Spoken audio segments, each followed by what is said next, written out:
subscribe dulu ya. Iya, Assalamualaikum warahmatullahi wabarakatuh. Perkenalkan, saya Ursula Penny. Saya dokter umum. Di sini saya mau menjelaskan tentang membangun interaksi positif antara guru, siswa, dan orang tua melalui pendekatan psikologi. Kita tidak memungkiri bahwa sekarang di masa pandemi ini semakin banyak tantangan di bidang pendidikan. Sebelumnya memang pasar global itu memaksa untuk mendidik generasi muda bisa bersaing di alam bebas. Namun dengan adanya pandemi COVID-19 ini, pendidikan itu dituntut untuk lebih bisa memberikan strategi-strategi baru. Pembelajarannya itu yang tadinya luring menjadi daring. Dan harus diingat bahwa, yang perlu diingat ya, bahwa tujuan akhir atau poinnya adalah supaya anak-anak itu bisa survive, bertahan di dunia nyata. Ternyata itu kendala-kendala yang sekarang terjadi di lapangan yang saya lihat sendiri. Saya bukan guru, saya banyak menemui teman-teman saya yang ibu-ibu itu justru mengerjakan PR anaknya karena tidak mau ribet, tidak mau terlibat percekcokan dengan anaknya, mengerjakan malah orang tuanya. Padahal tujuan akhir kita menyekolahkan anak itu adalah supaya anak itu bisa bersaing nanti di dunia nyata. Bahwa pembelajaran daring ini adalah baru di Indonesia itu memang betul ya, karena memang ketika awal-awal pandemi kita bisa melihat bahwa ada persewaan laptop, persewaan gadget, kemudian banyak orang tua yang tidak siap untuk memfasilitasi anaknya dengan pembelajaran online. Maka di sini perlu dibangun suatu budaya baru, membangun suatu interaksi positif dan keaktifan tidak hanya dari siswanya tapi juga dari orang tua. Cara guru untuk memancing supaya orang tua dan siswanya itu bisa berespon dan proaktif, tidak pasif, tidak hanya guru memberikan tapi tidak ada feedback yang positif. Ternyata pendekatannya itu tidak bisa hanya dengan komunikasi yang baik, tapi harus dengan psikologi komunikasi, dan ini yang akan saya jelaskan pada kesempatan kali ini. Nah, untuk mewujudkan hal tersebut perlu dibangun suatu komunikasi dua arah yang baik antara guru dan murid, murid dengan orang tuanya, guru dengan orang tuanya. Pada akhirnya mampu meningkatkan keaktifan dan respon siswa maupun orang tua dalam pembelajaran online. Bagaimana ciri pendekatan psikologi pada pembelajaran daring? Metode pembelajaran konvensional atau yang lama, di mana guru itu bisa melihat respon tubuh, bahasa tubuh, kemudian mata dari siswanya, apakah memperhatikan, apakah paham, apakah bisa mengikuti pembelajaran yang sedang berlangsung. Dan kalau misalnya guru menjelaskan apakah siswanya itu mencatat atau mengikuti dengan baik. Nah, kalau daring atau pembelajaran online seperti sekarang, pesan yang disampaikan oleh guru itu belum tentu bisa ditangkap dengan baik oleh siswanya.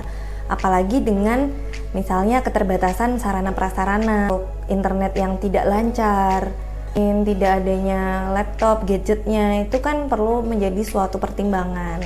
Maka dari itu, kalau dengan pembelajaran daring perlu adanya assessment atau feedback.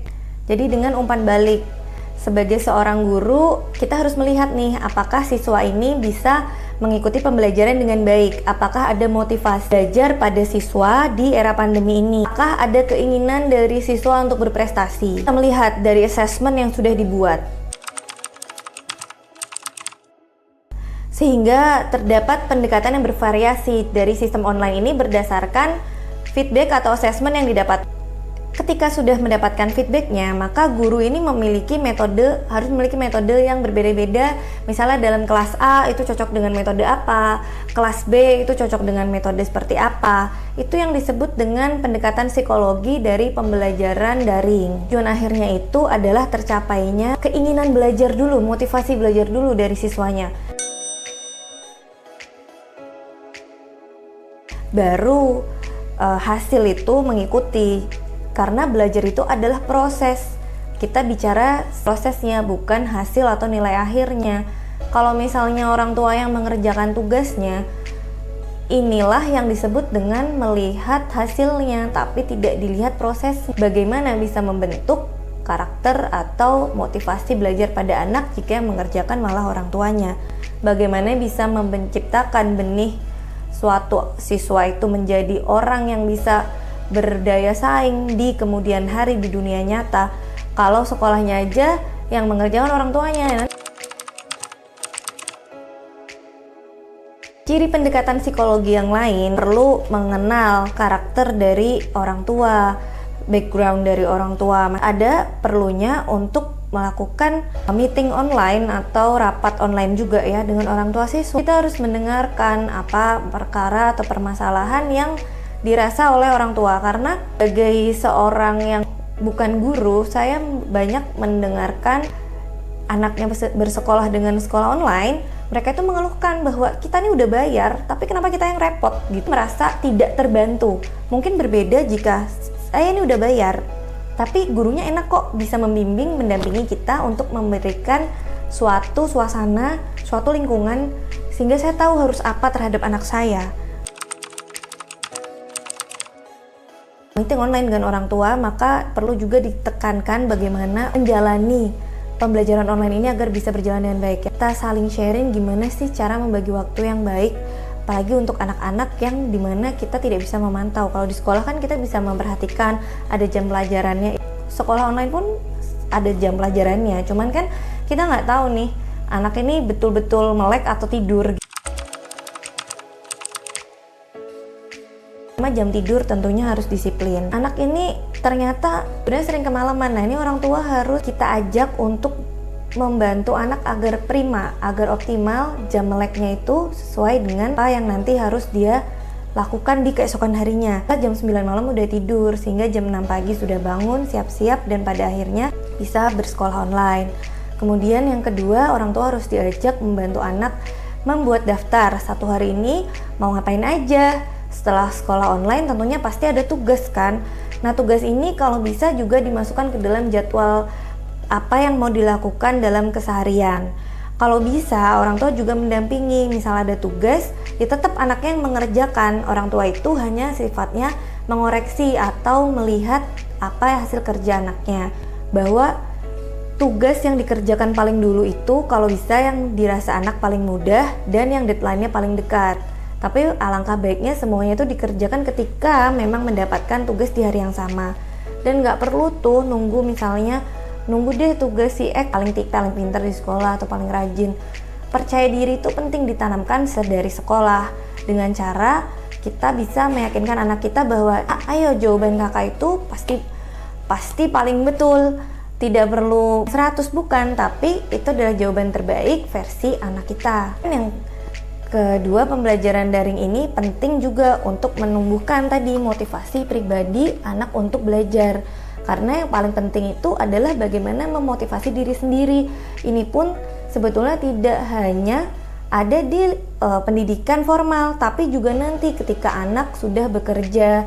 Apalagi nanti kalau misalnya sebelum bekerja kan kuliah itu nggak ada lagi guru yang perhatian atau apa, dosen ya sekenanya memberikan materi. Sekarang tinggal gimana nanti pas ujian mahasiswanya bisa mendapatkan IP yang diharapkan. IP nanti berkaitan dengan kerjaan, makanya penting banget dari sekolah ini membentuk suatu motivasi belajar pada anak. Nah, gimana sih cara untuk menciptakan motivasi yang baik untuk anak? Yang pertama, memang kita perlu menanamkan anak ini mau jadi apa nantinya, cita-citanya. Tentunya kalau misalnya masih SD ya kita pengen masuk SMP yang favorit. Kalau SMP yang masuk SMA. Jadi cita-citanya jangan jauh-jauh dulu. Seenggaknya pendidikan selanjutnya itu ingin mendapatkan jenjang yang lebih baik. Kalau masih SD kelas 1 ya pengennya naik kelas misalnya seperti itu, atau minimal nilainya 9.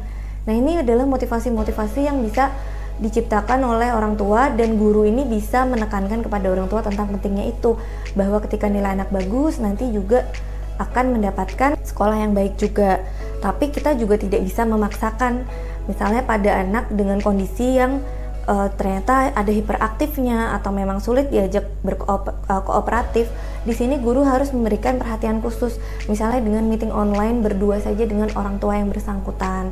Kemudian ditanya permasalahannya apa, pendekatan dari hati ke hati. Kemudian kalau misalnya ada kunjungan ke rumah dari guru, itu juga pada anak yang khusus ini mungkin akan lebih lama dan perlu ada pendekatan yang lebih spesial. pada anak-anak khusus mungkin memang dia tidak bisa di pelajaran yang berhitung, bahasanya kurang, maka dia itu jagonya di olahraga karena dia banyak gerak, dia hiperaktif gitu. Ya udah, kita alihkan dengan misalnya diberikan hobi-hobi yang menyalurkan bakat dari anak ini. Dan orang tua kan belum tentu semuanya tahu, perlu diberikan pengertian khusus supaya anak itu tidak stres, tidak dituntut oleh orang tua dengan cara diperbandingkan dengan teman-teman yang bisa, atau gurunya juga udah memberikan kayak gini kok kamu nggak bisa. Nah itu justru akan menekan anak kan. Kemudian yang kedua, kita harus merencanakan tujuan belajar anak. Apa sih tujuannya? Goal besarnya ya nanti supaya anak itu bisa bersaing di dunia nyata, di dunia kerja. Tapi bukan berarti nanti masih lama, nggak bisa. Kita harus menanamkan sedari dini pendisiplinan kepada anak.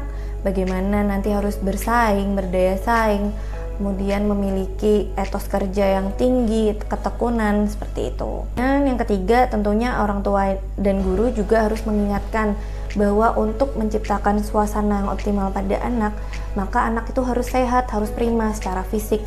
Dengan cara apa?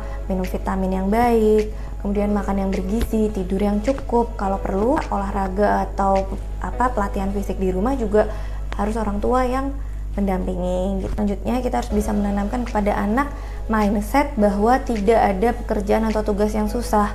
Yang ada adalah belum belajar, belum dipelajari sehingga belum bisa, dan sudah belajar jadi sudah bisa gitu. Jadi anak juga merasa, oh ternyata enteng ya, tapi kenapa saya belum bisa? Karena saya belum baca, saya belum belajar, saya tidak mendengarkan dengan baik gitu. Jadi mindset anak sudah bisa mulai dibentuk sedari dini, bukan dengan udah tenang nak, ibu aja yang mengerjakan. Wah nanti anaknya keasikan. Dan anak itu harus memang kita latih untuk mandiri. Bagaimana psikologi komunikasi ini bisa dikatakan berhasil dalam pembelajaran daring?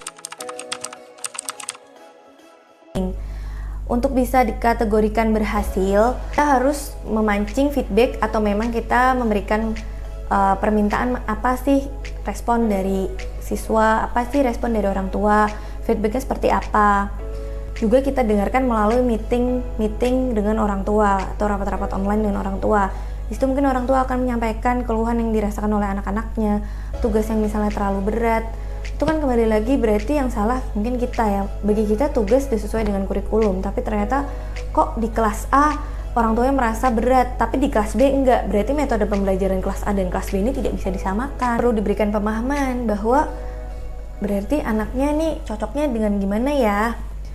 Kita saling sharing gitu, jangan kita paksakan metode pembelajaran di kelas A ternyata tidak bisa dilakukan secara sama persis di kelas B. Pendekatan yang lebih spesial, kesabaran yang lebih khusus. Juga didengarkan nih orang tua misalnya ternyata sulit untuk kuliah online karena anaknya ini nggak bisa diam, memang perlu ada pendekatan dari hati ke hati. Seperti itulah komunikasi psikologi yang diharapkan.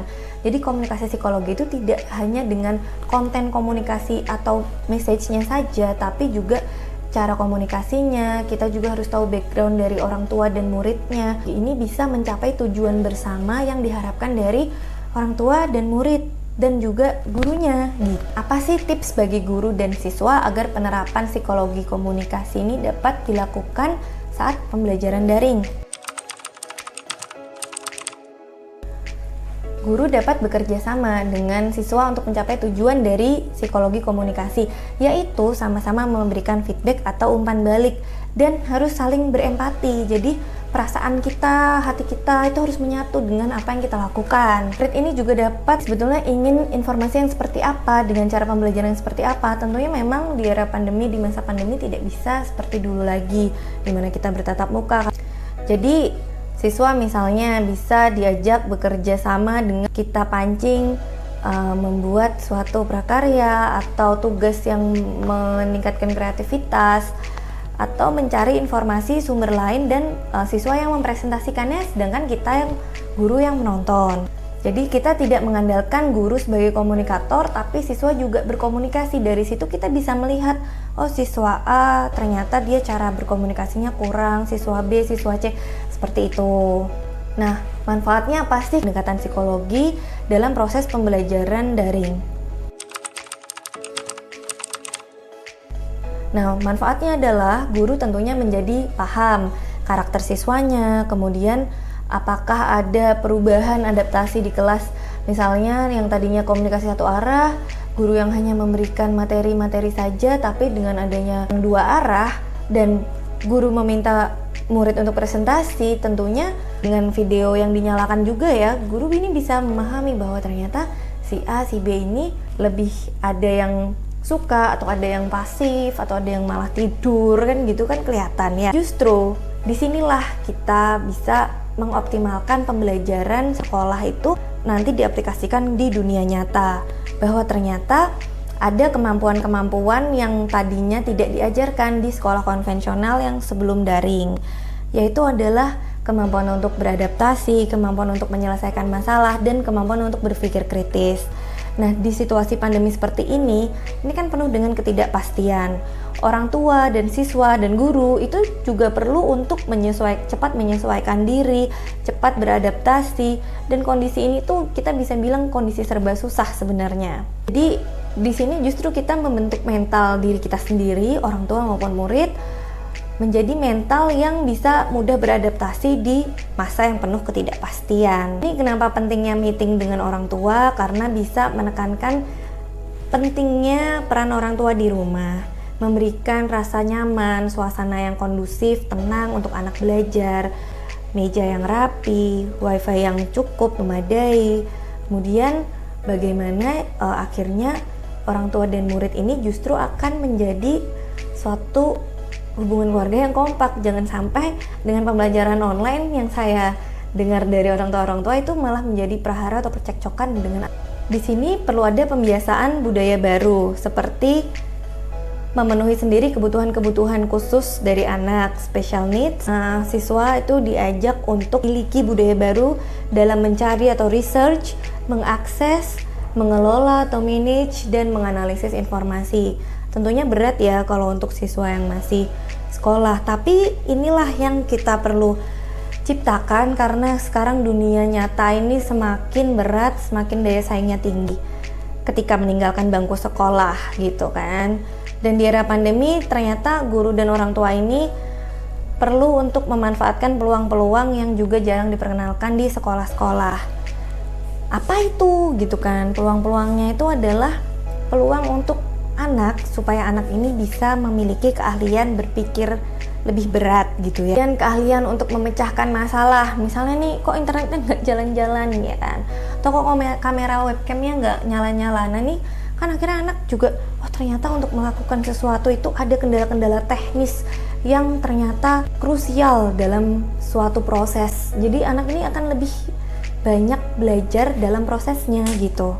Kemudian pada akhirnya anak juga bisa mengambil keputusan atau decision maker, dan kita bisa mengevaluasi bersama. Misalnya nanti pada akhir dari pembelajaran guru mungkin akan lebih, oh ternyata tadi susah ya karena Bu Guru internetnya ini, atau ternyata ibu juga belum bisa nih slide-nya, ternyata ada yang belum paham.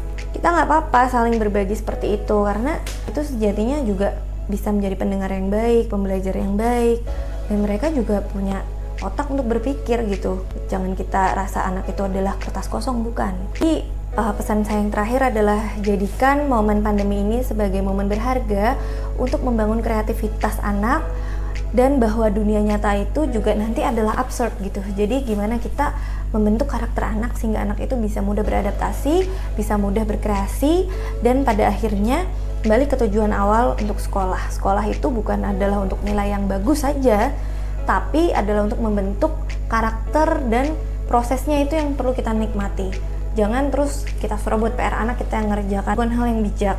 Dan untuk guru tentunya kalau masih ada orang tua seperti itu, itulah yang menjadi tugas PR. Mungkin kita kurang melakukan komunikasi psikologi itu. Sekian dari saya, semoga informasi ini bisa memberikan manfaat. Terima kasih.